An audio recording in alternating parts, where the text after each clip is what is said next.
Truckers of Reddit, what is something you have witnessed driving at night that gave you chills? My dad is a truck driver who regularly makes trips to a nearby major city. This city is known as one of the most dangerous cities in the country, so my dad takes special precautions.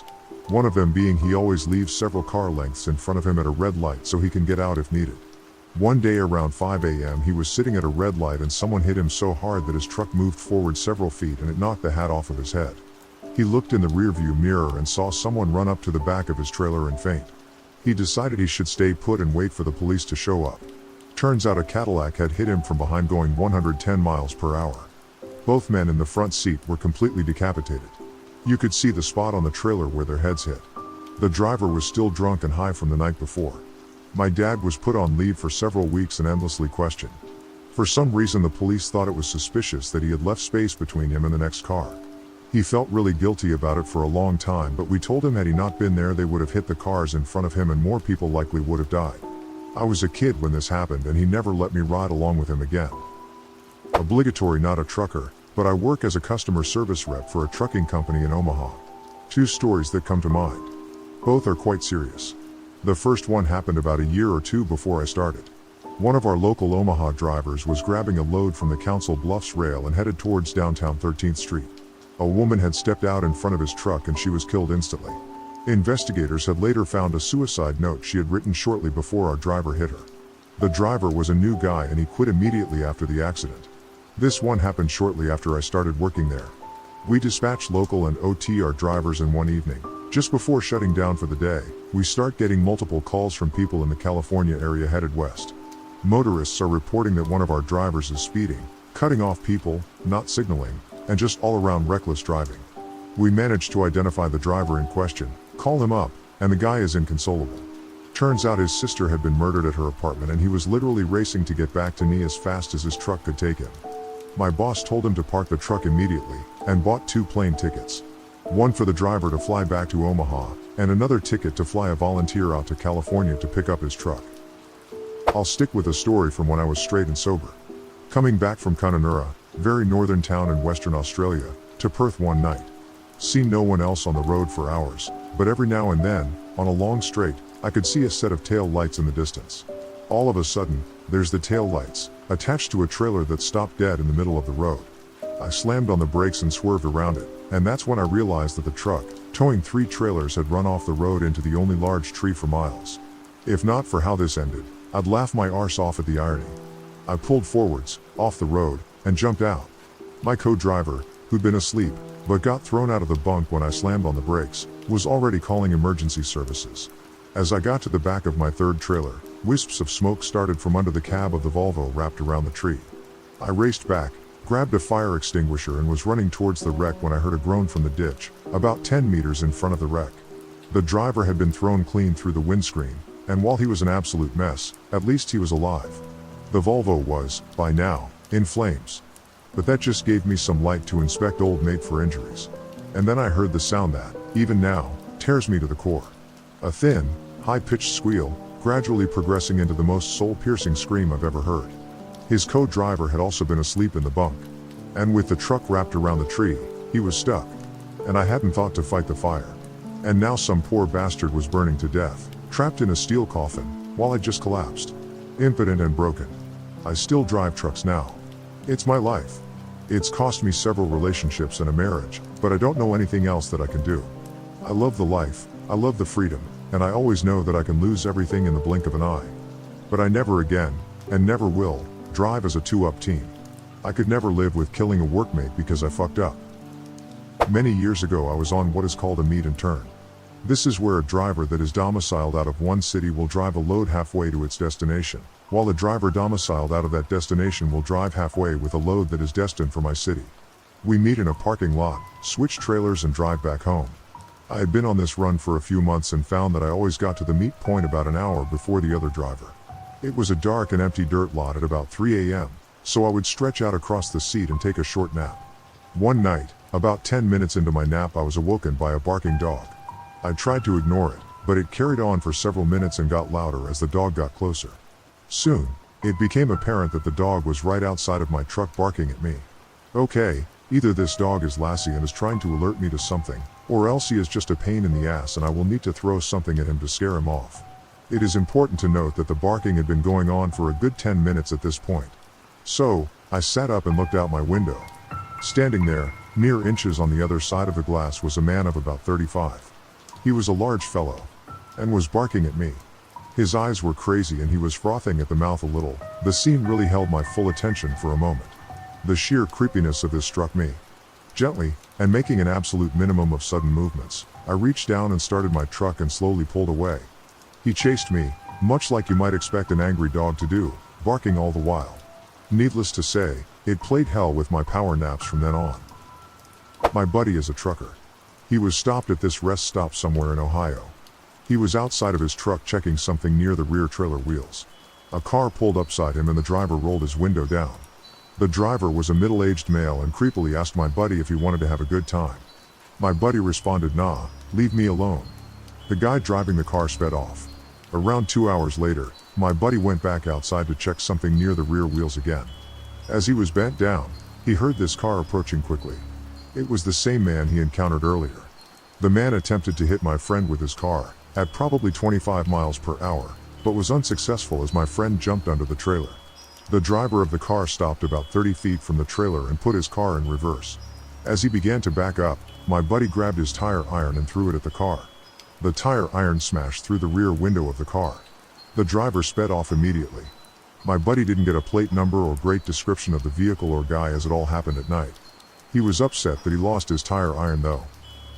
There's another driver where I work that tells a story about driving through the desert in Arizona back in the 80s with nothing around for miles. When he broke down in the middle of the night, it was an easy fix. His fuel filter was clogged. He drained it a little to free up the fuel and got the truck running. About 15 minutes later, he took off down the highway when he saw a man that was out of breath on the side of the highway that was staring at him as he passed. He said it looked like the guy had been running toward him until he got his truck running and drove away. He said if he had been there a few more minutes, the guy would have been able to walk up on him with his head in the engine bay. He said the look on the guy's face gave him chills, and telling the story you could see it still creeped him out. A friend who is a truck driver told me this one. He was driving through the edge of some bushland on his way back to Perth, Western Australia, when he hit a kangaroo. He stopped the truck, grabbed his knife, in case he needed to dispatch it, his flashlight, and got out. He went over to the kangaroo. It needed to be dispatched, as it was alive and in immense pain, but he got this weird feeling that he was being watched. He flashed his light around and saw dozens of pairs of red eyes watching him. The whole mob of kangaroos was just standing there watching him kill one of their mates. Kangaroos have red eye shine. He quickly dispatched the kangaroo, bolted back to his truck, and took off. He said it was the creepiest shit he had ever seen on the road. My dad's a trucker, has been for about 50 plus years. The most horrifying thing that he saw / happened to him was a really horrid accident on a northern Canadian road. A small car, think like a Volkswagen Beetle, was in an accident. I think a large truck hit her head on, or something like that. Anyways, the accident was so severe that pieces of this woman were everywhere, and the road was filled with blood and other bodily matter.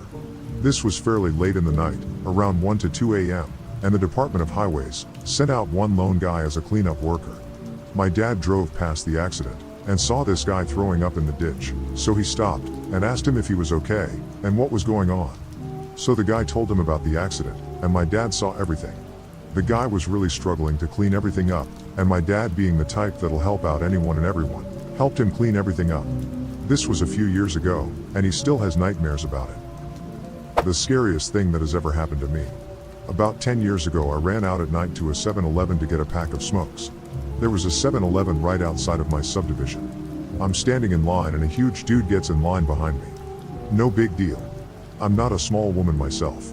I'm about 5 feet 10 inches and, at the time, was almost 300 pounds. But this dude was substantially larger. I'd say about 6 feet 5 inches. Close to 400 pounds. He complimented my necklace. And I just got the creepiest vibe from him. And I never ignore creepy vibes. I know better. I said, "Thank you," got my smokes and got in my car. As soon as I'm pulling away, he's getting into his truck and starts it. I pull out of the parking lot left. So does he. I pull a right turn into my subdivision. So does he. I go up the 2 more streets and go to pull a right onto my street. So does he. At this point I'm pretty freaked out. So instead of parking outside of my house, I just keep driving around my neighborhood. He followed me around for 20 minutes, taking every single turn I did. I was just about to call the cops or my dad or someone, when he gave up and turned down a street that takes you out of my subdivision. Stay alert, folks. This is a story my dad told me. He was a long-haul trucker for about 15 years, and currently shorter runs in the tri-state area. He and his older brother were tag-team truck drivers back in the early 2000s when timings weren't as closely regulated. They drove 2 trucks, and would switch out when their time driving was up, to hit deadlines faster. One night, as they were driving through Arkansas, I believe, my uncle was leading with my dad behind. My father recalls a giant poof of red, much like when you hit a deer in a semi. The pair thought nothing of it until they pulled over for the night. On my uncle's grill was a hand. Naturally, they freaked the fuck out and called authorities. The hand was confiscated, and it was later discovered to belong to a suicidal man, who had jumped off an overpass and was disintegrated by my uncle's truck. They still made deadline, despite spending a day in jail. They were released when they found the suicide note in the man's house. This is a story my dad told me. He was a long-haul trucker for about 15 years, and currently shorter runs in the tri-state area. He and his older brother were tag-team truck drivers back in the early 2000s when timings weren't as closely regulated. They drove 2 trucks, and would switch out when their time driving was up, to hit deadlines faster. One night, as they were driving through Arkansas, I believe, my uncle was leading with my dad behind. My father recalls a giant poof of red, much like when you hit a deer in a semi. The pair thought nothing of it until they pulled over for the night. On my uncle's grill was a hand. Naturally, they freaked the fuck out and called authorities. The hand was confiscated, and it was later discovered to belong to a suicidal man, who had jumped off an overpass and was disintegrated by my uncle's truck. They still made deadline, despite spending a day in jail. They were released when they found the suicide note in the man's house. My uncle is a very skeptic, stoic truck driver that thinks all superstition is nonsense. At family gatherings, he never tells any stories or anything. He mostly just sits around the table and discusses some business ideas with the older men exclusively. There was this one time, however, when he rounded up everyone at a gathering to tell some sort of disturbing story from his last voyage. He seemed on edge that day. He had to do this very long grain delivery to the far north of the country, so he asked a retired friend to come along so that he would have someone to keep him company and help him out in case something went wrong. It was around 2 or 3 in the morning, and they were passing through this very dark road with a soybean field to the left and a dense forest on the right. It was in the middle of absolutely nowhere, and a heavy tropical rain was pouring down. No villages nearby, no towns, no cities, nothing. If they broke down, it would be very hard to get help, so they were both on edge. Suddenly, through the rain, with the help of the faint illumination provided by the truck's headlights, they spot the silhouette of a person walking along the edge of the road around 200 meters in front of them. Their first instinct was to investigate whether this person needed help, because nobody in their right mind would be just strolling along that road at that time of the day. They slowed down the truck and approached the person. It was a bride wearing a long white wedding dress, carrying her shoes. They further slowed down the truck and lowered the window to talk to her. "Hey, are you okay? Do you need a ride?" No response. She just kept walking while staring straight ahead. After insisting a few times, they rolled up the window and took off because they started to suspect that she could be helping robbers to set up a trap for them. As soon as they passed the bride, they took a look at the rear view mirror to see where she was, and she was nowhere to be found. Here's where this story gets really disturbing.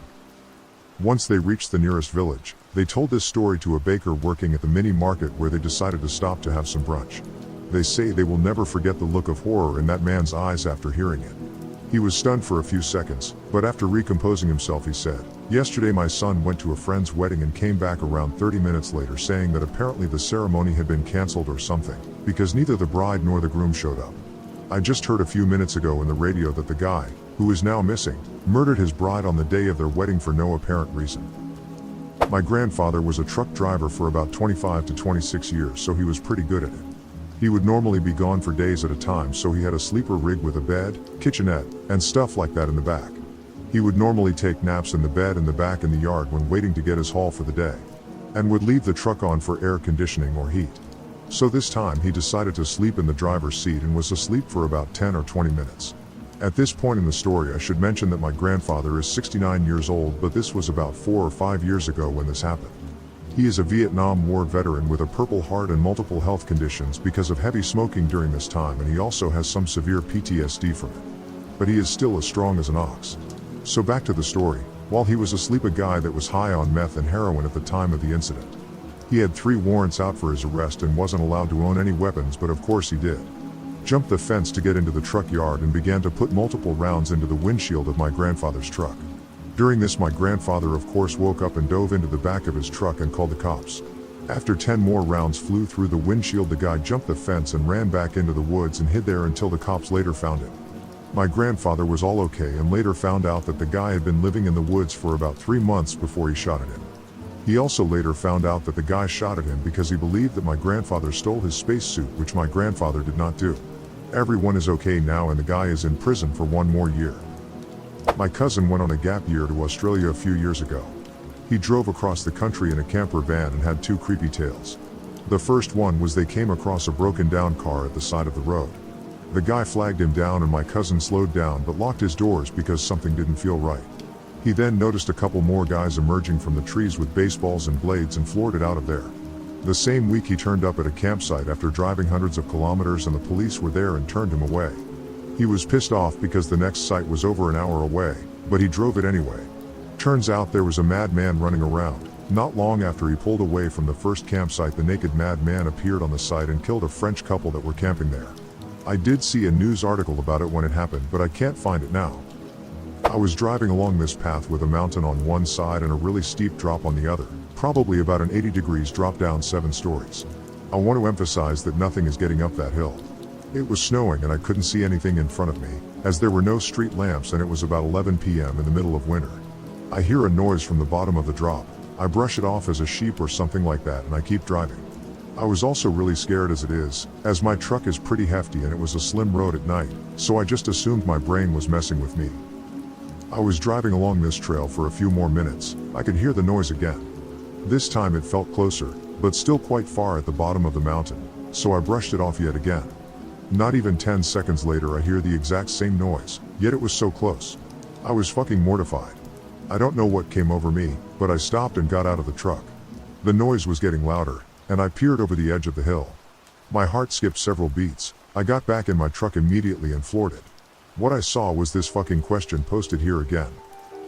Haven't driven along there since. Not a trucker, but 10 years ago as I bicycled through Belize, I stopped to sneak camp at a day use area, which was a small parking lot, handful of picnic tables and a short trail to a blue hole, lots of them in the region. I enjoyed a nice swim after every day user was gone, and pitched my tent next to a picnic table. I wake up around 3 a.m. to the headlights of several trucks.